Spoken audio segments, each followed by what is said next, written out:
दोस्तों, मंगेश यादव एनकाउंटर के बाद से ही लगातार जाति को लेकर एक बड़ा सवाल उठ रहा है। अखिलेश यादव लगातार पर्दे खोल रहे हैं। हाल ही में आपने देखा होगा, तमाम वो पत्रकार जो राग दरबारी किया करते थे वो भी बताने लगे कि हाँ, उत्तर प्रदेश के अंदर ठाकुर वर्सेस तमाम जातियां, यानी कि जो योगी आदित्यनाथ के सजाती हैं, अब वो चाहे अधिकारी हों, पुलिस वर्ग के अधिकारी हों, प्रशासन के अधिकारी हों, या इनके अलावा जो माफिया तक हैं, मतलब उन पर लाड़ लुटाया जा रहा है, दुलार लुटाया जा रहा है। जबकि खास तौर पर अखिलेश यादव का आरोप रहा कि यादव हो या मुसलमान, उनको टारगेट किया जा रहा है। यानी अखिलेश यादव की बात पर मुहर लगाने का काम फर्रुखाबाद में हो गया। जी हाँ, एक नहीं दो नहीं, दावा किया गया कि एक झटके में वहां के प्रशासन ने बिना नोटिस दिए तकरीबन तकरीबन 1 दर्जन घरों को गिरा दिया, बुलडोजर से गिरा दिया गया। ये बताते हुए अवैध है, लेकिन इन सब के बीच दावा यह भी है कि वो सारे के सारे घर किसी और के नहीं बल्कि यादवों के थे, जिस पर अखिलेश यादव का गुस्सा फूट पड़ा है। आज यही खबर मैं आपको दिखाने जा रहा हूं कि जो बार बार अखिलेश यादव से लेकर मायावती और तमाम राजनीतिक दल उनके लिए कहा करते हैं कि जाति फैलाते हैं, जातिवाद फैलाते हैं। अब देखिए, उत्तर प्रदेश में डंके की चोट पर सत्ता के संरक्षण में रहकर कैसे जाति वाला खेल किया जा रहा है। नमस्कार, मैं हूं प्रज्वल गौतम और आप देख रहे हैं दलाल न्यूज। अखिलेश यादव पर आरोप लगाना एक तो परिवारवादी होने का और जातिवादी होने का, चलिए मान लिया, मैं कह देता हूं है।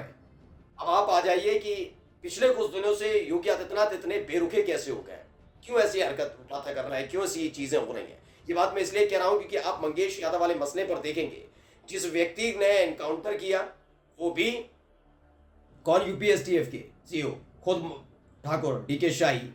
आप सोचिए, बड़ी आसानी से उसी मामले में गिरफ्तार कर लिया जाता है तमाम योगी आदित्यनाथ की सजातियों को। इसी का तो मुद्दा अखिलेश यादव ने उठाया था। क्या ये मान लिया जाए कि अब बड़ा बुरी तरह से बौखला गए बाबा? क्योंकि फर्रुखाबाद की खबर पहले मैं आपको दिखाने जा रहा हूं, वीडियो देखिए।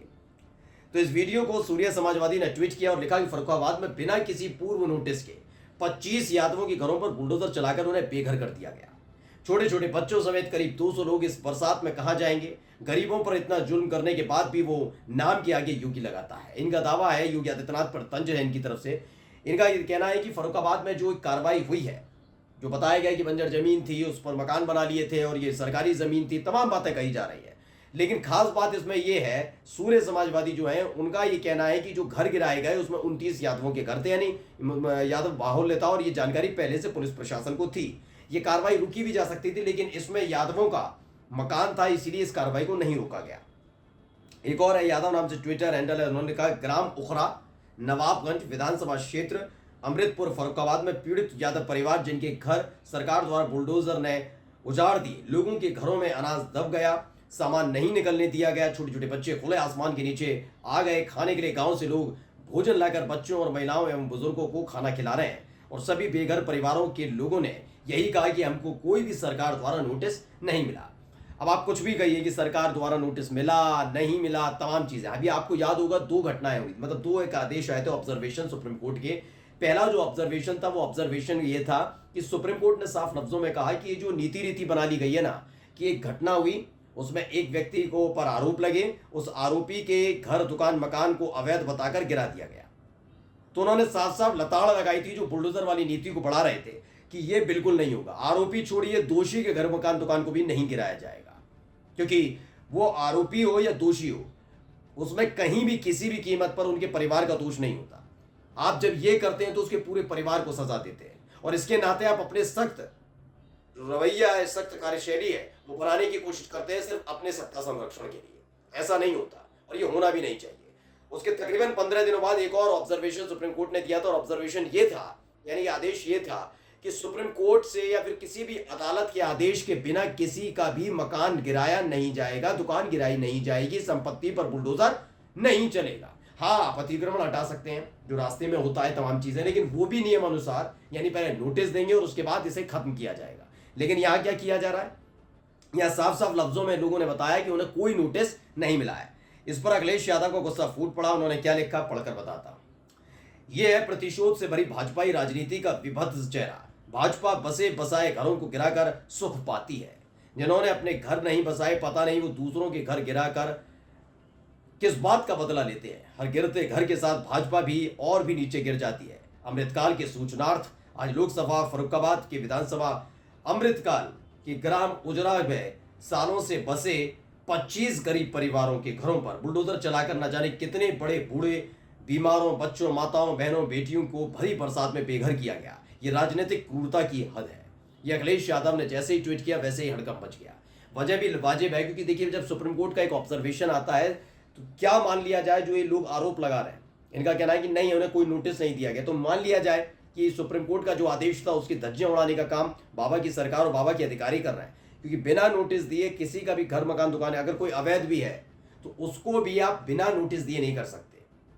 आपको बताना होगा ये नोटिस कब जारी हुआ, किसके हैंडओवर किया, क्या इन मकानों पर चिपकाया गया था, किसने अगर लिया तो दस्तखत किए नहीं गई, तमाम अधिकारियों को जवाब देना होगा। नोटिस किसने रिसीव किया, जबकि लोगों का कहना हमें तो नोटिस ही नहीं मिला। आए, कहा सामान पैक कर सको तो कर लो, वरना निकल जाओ यहाँ से, सारा सामान गिरा दिया। ये आरोप लगाया जा रहा है। समाजवादी ने एक और ट्वीट किया और क्या लिखा है, मैं इनका थोड़ा गुस्सा भी दिखा देता हूँ। इन्होंने लिखा कि 3 दिन पहले बहराइच में 50 मुस्लिम घरों पर बुलडोजर चलाकर उन्हें बेघर कर दिया गया था। कल फर्रुखाबाद में 25 यादवों के घरों पर बुलडोजर चलाकर उन्हें बेघर कर दिया गया। चाहे जितना जुर्म करो, यादव मुसलमान झुकेगा नहीं। 2027 में यादव मुसलमान अन्य पिछड़ी जातियों के साथ मिलकर तुम्हारी सारी गर्मी शांत कर देगा। अब देखिए, ये मुसलमानों का जिक्र जो किया गया कि बहराइच में 50 मुसलमानों के घर को बुलडोज कर दिया, सूर्य समाजवादी ने कहा। इसके बाद ये 25 परिवारों का इनका दावा है कि जो घर गिराए गए फर्रुखाबाद में वो यादवों के घर थे। इन सब के बीच एक बात पुख्ता होती हुई तो नजर आती है। आपको याद होगा, लखनऊ में लगातार तेज बारिश हुई। गोमती नगर इलाका जो हाई प्रोफाइल और मतलब बहुत पॉश माना जाता है, वहां पर बिल्कुल 10-90 के पास पानी भर जाता है। कुछ लफंगे सड़क पर उतरते हैं। अब किसी भी जाति के धर्म के लफंगे होते हैं। जो लड़की से बदतमीजी करे, किसी जाति धर्म का हो, मेरे लिए लफंगा है। अब वो उतरते हैं सड़क पर, वहां से मोटरसाइकिल पर सवार एक लड़की जा रही होती है। अचानक से उनकी मोटरसाइकिल गिरती है। वो लफंगे बदतमीजी करते हैं उस लड़की के साथ। चूंकि उस समय विधानसभा का सत्र चल रहा था, तो योगी आदित्यनाथ दंदनाते हुए विधानसभा के अंदर घुसते हैं। उम्मीद की जाती है कि वो कड़ी कार्रवाई की बात करेंगे, लेकिन यहाँ वो राजनीति करते हैं। राजनीति इसीलिए क्योंकि 16 आरोपियों में से सिर्फ 2 आरोपियों के नाम लेते हैं, खास जाति यानी मुस्लिम समुदाय से ताल्लुक रखने वाले एक युवक का, और दूसरा वो युवक जो यादव जाति से आता है। यानी मुसलमान और यादव के अलावा उन्होंने 16 आरोपियों में से सिर्फ इनको चुना। खास बात इसमें यह थी कि जांच में मिला था कि वो जिन 2 आरोपियों को उन्होंने जिक्र कर दिया था, वो दोनों वहां लड़के मौजूद ही नहीं थे। जिनका नाम का जिक्र किया विधानसभा के अंदर योगी आदित्यनाथ ने, वो वहां थे ही नहीं। उनका टारगेट सीधा है। योगी आदित्यनाथ ने उस दिन दर्शा दिया कि उन्हें महिला सुरक्षा की फिक्र नहीं है। उन्हें फिक्र इस बात की है कि वो कैसे मुसलमानों को, जो बीजेपी को वोट कास्ट नहीं करते, यादव खास तौर पर, उनको टारगेट करें। और देखिए यहां पर साबित भी हो रहा है। मैं ये नहीं कह रहा यादवों के घर हैं नहीं है, ये जांच का विषय है, लेकिन इन सब के बीच जो गोमती नगर वाली घटना पर साबित होता हुआ नजर आया था, जो बाद में फर्जी पाया गया कि वो लड़के तो थे ही नहीं, जिनका जिक्र योगी आदित्यनाथ ने विधानसभा के अंदर कर दिया। विधानसभा में दिया गया बयान, वो भी नेता पक्ष की तरफ से, समझ लीजिए यानी मुख्यमंत्री की तरफ से आधिकारिक होता है, उन्होंने बयान दिया था, वही फर्जी पाया गया। अब इसमें भी देखिए, फिर कहते हैं हम तो जातिवाद फैलाते नहीं। नमस्कार।